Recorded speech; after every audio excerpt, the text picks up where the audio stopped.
자, 반갑습니다. 오늘 오랜만인 것 같죠? 네. 소요리 문답 12문 공과 교육 시작하도록 하겠습니다. 기도하겠습니다. 사랑의 하나님 아버지, 주님의 사랑에 감사합니다. 오늘도 소요리 문답 12문 공과를 통하여서 주님을 더욱더 알아가기 원합니다. 알아가는 그 모든 과정 가운데에 지혜를 주시고, 또한 학생들과 이 내용을 나눌 때에 더 큰 하나의 아버지 은혜와 또 깊은 교제가 있을 수 있도록 도와주시옵소서.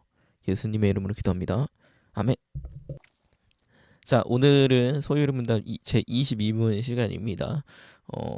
20문에서 은혜 언약에 대해서 우리가 배웠고, 21문에서 예수님의 신성과 인성에 대해서 우리가 배웠죠. 이 22문에서는 무엇을 배우냐? 성육신에 대해서 배우고 있습니다. 우리가 계속해서 우리의 구속자 대신 예수님이 어떠한 분이신지에 대해서 자세하게 배우고 있는데, 성육신은 그 중에서도 정말 중요한 파트입니다. 왜냐하면 이 예수님의 이 성육신이 기독교 교리 중에 가장 중요한 교리 중에 하나이기 때문이에요. 하나님의 아들이신 예수님께서 인간의 몸을 입고 이 땅에 오셨다라는 이 사실이 가지는 큰 은혜가 있습니다. 왜 그러냐? 뒤에서도 우리가 살펴보겠지만 성육신에서 가장 중요한 거는 참 몸과 이성적인 영혼으로 오셨다는 거거든요. 이 두 개를 합치면 결국에는 우리와 똑같은 인간으로 오셨다는 거예요. 그렇기 때문에 아픔도 느끼시고, 고통도 느끼시고, 힘듦도 느끼시고, 슬픔도 느끼시고, 감정과 육체적인 힘듦을 다 느끼실 수 있었습니다.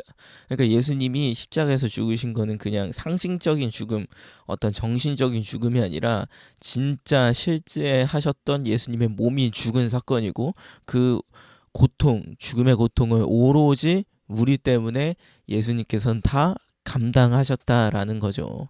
그렇기 때문에 이 성육신은 예수님의 놀라우신 사랑, 주님의 그 놀라우신 사랑이 발현되는 사건이고, 또 우리를 위해 이 땅 가운데 오신 예수님의 그 놀라우신 은혜가 우리에게 주어지는 사건입니다.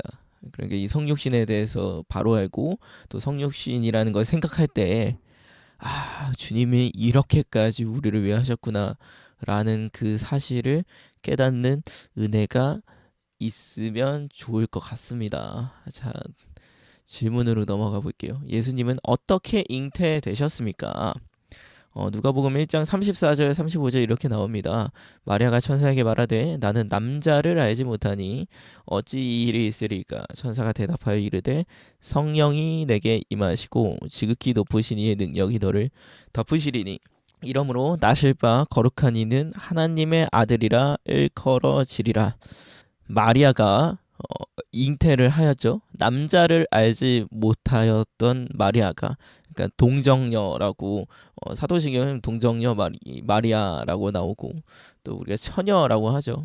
그러니까 이제 남자와 한 번도 어떤 육체적인 관계를 맺지 않은 그러한 여자를 뜻하겠습니다. 이걸 학생들한테 어떻게 설명을 해야 될지 사실 저 모르겠어요.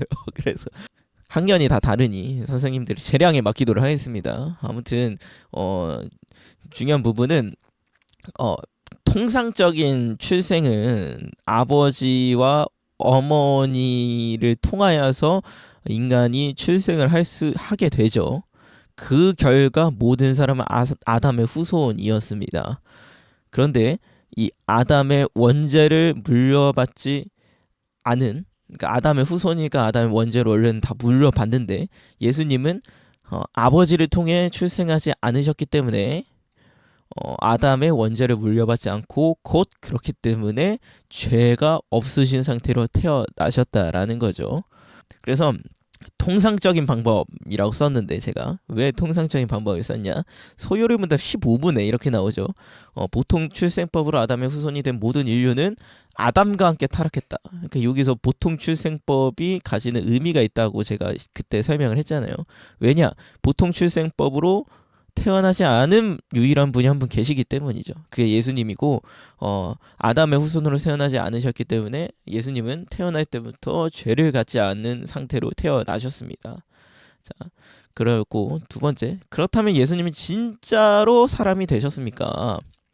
빌립보서 말씀에 이렇게 나오죠. 그는 근본 하나님의 본체시나 하나님과 동등됨을 취할 것으로 여기지 아니하시고 오히려 자기를 비워 종의 형체를 가지사 사람들과 같이 되셨고, 예수님은 사람의 몸을 가진 진짜 사람이었습니다. 이거를 예수님이 참된 몸을 취하셨다라고 얘기해요. 그 초대교회에서는 예수님 승천하시고 얼마 안 된 초대교회 중세 넘어가기 전에는 어떠한 그런 이단적인 사상들이 있었냐? 가현설이라고 해요. 가현설. 김가현 아니라 김가현 아니라 가현설. 이게 무슨 뜻이냐면 예수님께서 이 땅에 오셨을 때에 약간 그 환상으로 오셨다는 거예요. 그러니까 진짜 몸이 아니라 정신만 오셔서 눈에 보이긴 하는데 그게 진짜 육체로 오시지 않았다라는 거죠. 그러니까 뭐 홀로그램 같이 예수님이 그냥 오신 거예요. 우리가 그냥 눈에 보이게.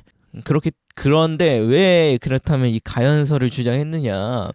여기 제가 뒤 밑에 각주에도 제가 달아놨지만 가연설 당시에 초기 영지주의자들도 그렇고 이 가연설을 주장하던 자들도 그렇고 그 당시에는 물질은 악하고 영은 선했습니다.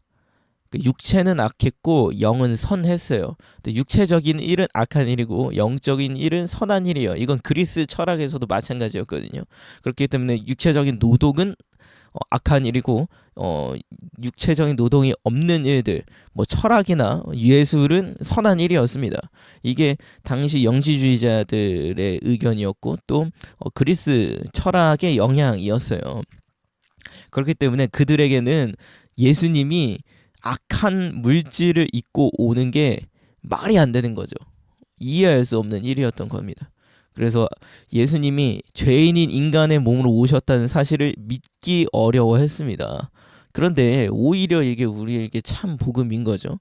예수님이 선하신 주님이 영적인 세계에서 물질 세계로 나자시었고 또 죄된 인간의 몸, 유한한 인간의 몸, 고통과 슬픔과 아픔과 배고픔을 다 느낄 수 있는 진짜 참 몸으로 오셨다라는 것 자체가 어떤 종교에서도 찾아볼 수 없는 기독교만이 가진 복음의 절정이죠.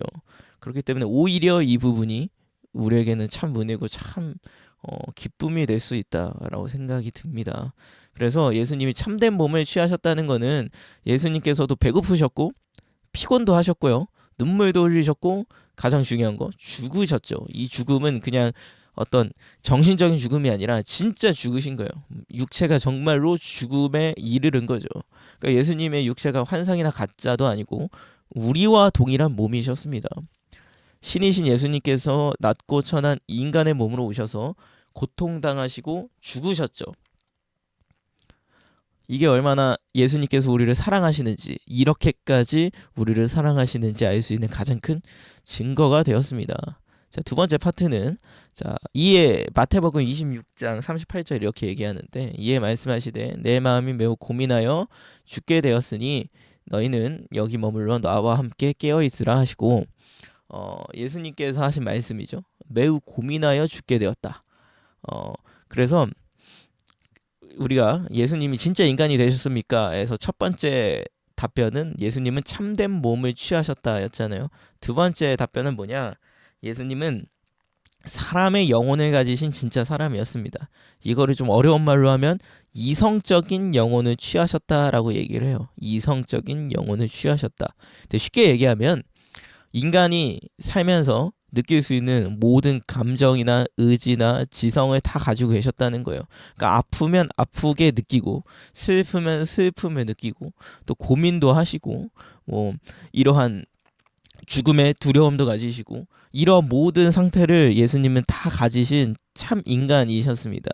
그러니까 예수님은 몸만 인간이었고 신성이 인간 정신을 대신하여 나타나시지 않았어요. 그러니까 신성도 당연히 있으셨지만 인성도 함께 있었습니다. 우리가 21문에서 배웠던 거잖아요. 참 인간이시면서 참 하나님이신 예수님.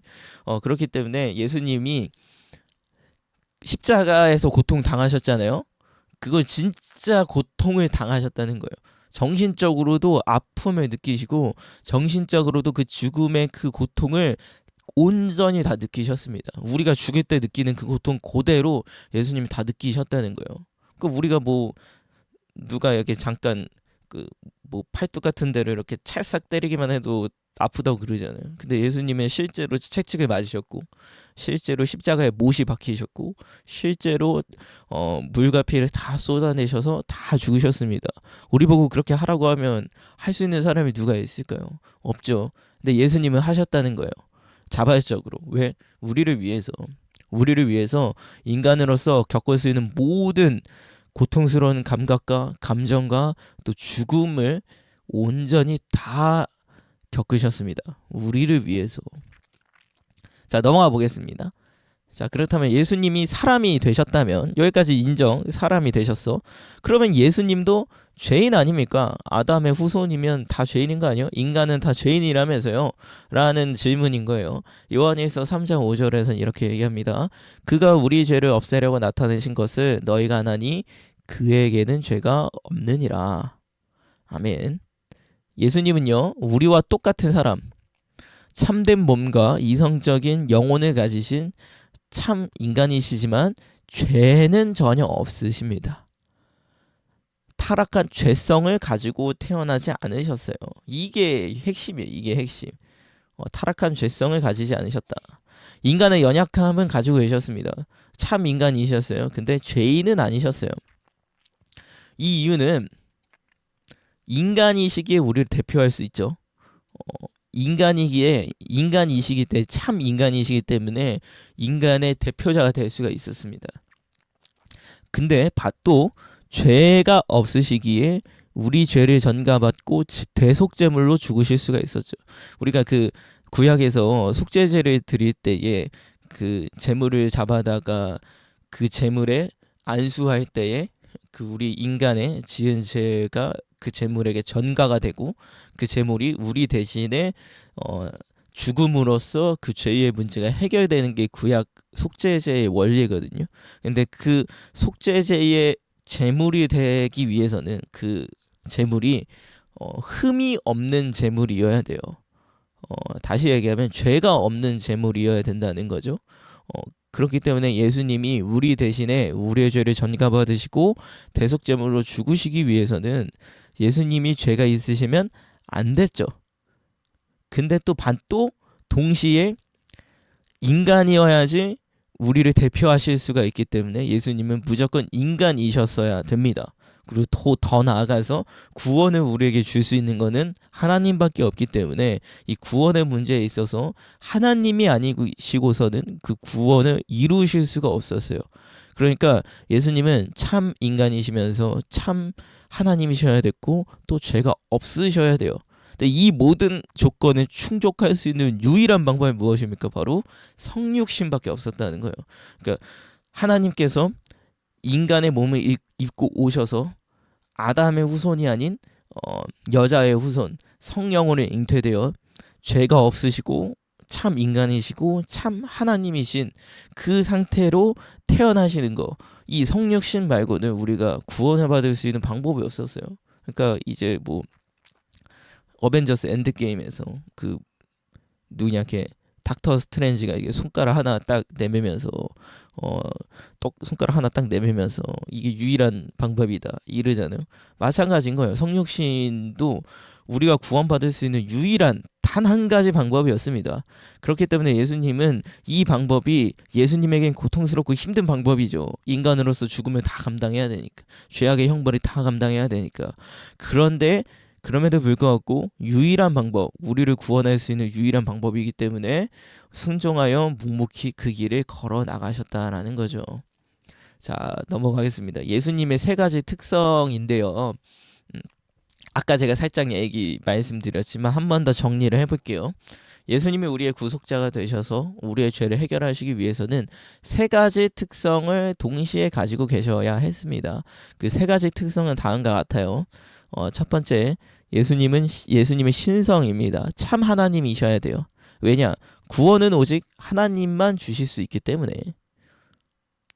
구원은 오직 하나님만 주실 수 있기 때문에 예수님은 참 하나님이셔야 했습니다. 두 번째, 예수님의 인성입니다. 예수님은 참 인간이셔야 됐어요. 왜냐? 우리의 대표자 되시기 위해서.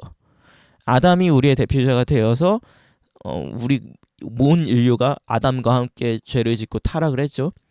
또 두 번째 아담이신 예수님께서 우리의 대표자가 되어서 순종하심으로 우리가 영생을 얻게 됐죠. 그래서 대표성의 원리 다 기억하시죠? 우리의 대표자 되시기 위해 예수님은 참 인간이셔야 됐습니다. 하나님은 인간의 대표가 될 수 없죠. 인간이 아니시니까. 그래서 인간으로 이 땅에 오셨습니다. 또 세 번째, 예수님의 죄 없으심이 필요했습니다. 대속제물이 되시기 위해서는 예수님은 죄가 없으셔야 됐죠. 그렇기 때문에 예수님은 죄가 없는 상태로 태어나셨고 그리고 죄가 없는 상태로 죽으셨습니다. 질문, 하나님의 아들이신 그리스도께서는 어떻게 사람이 되셨습니까? 하나님의 아들이신 그리스도께서는 성령의 능력으로 잉태되셨고 처녀 마리아의 몸에서 나셨습니다. 그리고 참된 몸과 이성적인 영혼을 취하심으로 사람이 되셨습니다. 또 마리아에게서 태어나셨으나 죄는 없으십니다.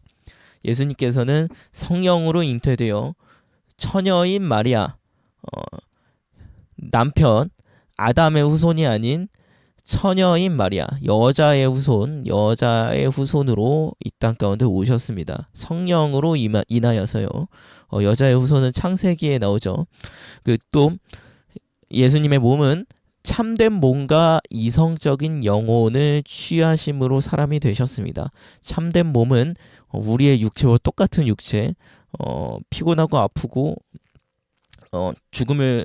죽음에도 처할 수 있고 어떠한 환상이나 그러한 눈에 보이기만 하는 영적인 게 아니라 진짜 우리 인간의 몸을 입으셨다는 거고, 이성적인 영혼은 아프시고 고통스러우시고 감정을 느끼시고 슬픔을 느끼시고 배고픔을 느끼시고 하는 우리가 느낄 수 있는 모든 감정과 어떤 지성과 모든 것들을 다 똑같이 느끼셨던 분이다라는 거죠. 그러니까 이 두 개를 조합하면 결국에는 우리와 같은 사람이셨다. 100% 우리와 같은 사람이셨다. 그러나 죄는 없으셨습니다. 왜? 성령으로 인하여서 아담의 후손이 아닌 상태로 태어나셨기 때문에 원죄를 갖고 계시지 않았죠. 죄가 없으셨기 때문에 우리를 대표해서 우리의 죄를 전가받는 대속제물이 되실 수 있으셨고요.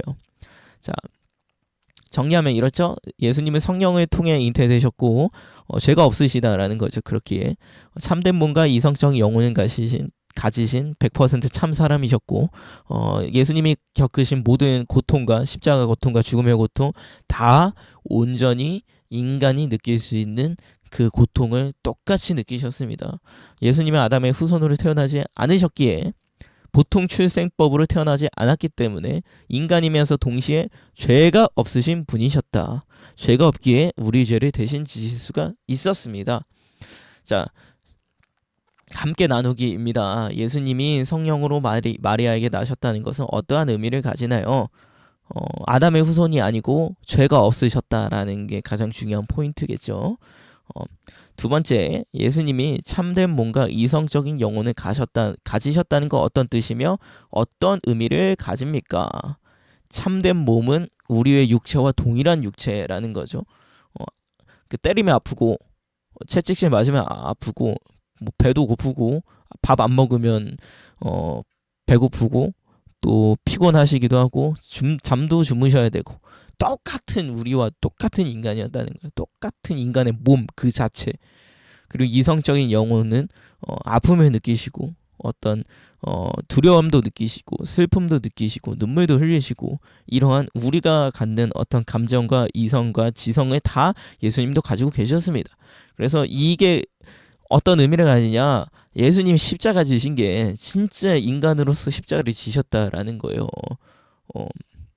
못 박히셨을 때 얼마나 아프셨을까? 채찍질 맞으셨을 때 얼마나 아프셨을까? 죽으실 때 얼마나 고통스러우셨을까? 물과 피를 다 쏟아 죽으셨다고 하는데, 여러분 이 십자가라는 게 우리가 맨날 십자가 하니까 별거 아닌 것 같지만 이게 엄청나게 잔인하고 고통스러운 형벌이잖아요. 생 살에다가 못을 박아가지고 모든 육체의 무게를 양손에 그 못으로 지탱을 해가지고 그렇게 매달려 있는 건데, 고통스럽기도 엄청 고통스럽고 수치스럽기도 엄청 수치스럽고 너무도 힘든 형벌이 십자가 형벌입니다. 근데 그 십자가를 우리 위에서 지셨다는 거예요. 우리 대신해서 지실 필요가 없는 죽음의 형벌을 예수님이 지셨다라는 거죠. 이게 참 예수님의 참 사랑을 알 수 있는 부분이 아니겠습니까? 자, 넘어가 볼게요. 오늘 배운 내용 중 성육신에 대해 새롭게 알게 된 내용이 있습니까? 네, 이렇게 함께 나눠주시면 됩니다. 자, 결단하기입니다.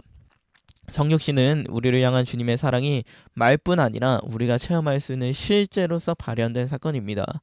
말씀이 육신이 되어 사랑의 확증으로서 우리에게 보여주신 예수님의 성육신과 같이 주님의 말씀과 사랑을 우리가 실생활에서 다른 사람에게 보여지도록 느끼고 경험하도록 하기 위해서 우리는 어떠한 일을 할 수 있을까요? 구체적인 적용을 고민해보고 함께 나누어 주세요. 네.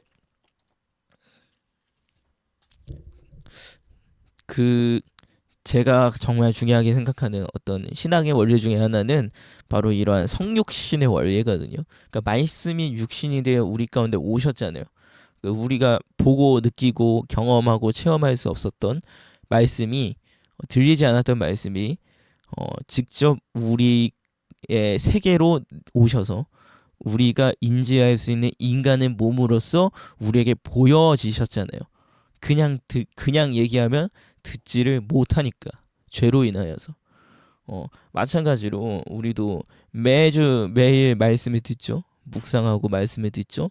그렇다면 우리가 예수님의 제자로서 우리가 이 땅 가운데 해야 될 일이 무엇일까 할 때, 저는 들은 말씀이 믿지 않는 자들에게, 말씀이 보이지 않던 우리들에게 육신으로서 보여지셨던 예수님의 성육신과 같이 우리도 들은 말씀을 믿지 않는 자들에게 느끼고 경험하고 보여질 수 있도록 그 말씀을 우리의 삶을 통해 성육신하는 그런 과정이 신앙의 가장 중요한 원리 중에 하나라고 생각을 해요. 그래서 이 부분을 우리가 성육신 파트니까 함께 고민을 해봤으면 좋겠습니다.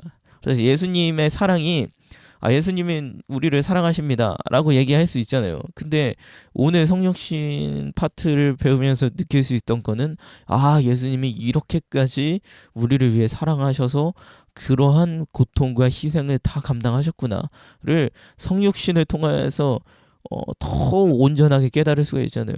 마찬가지로 우리도 예수님이 너희를 사랑해, 또 예수님이 우리에게 주신 그 사랑과 은혜를 다른 사람들에게 느끼고 경험할 수 있기 위해서는 어떠한 일들을 우리가 하면 좋을까? 구체적인 적용을 함께 고민해보고 나눠주셨으면 좋겠습니다. 간단한 것도 좋아요.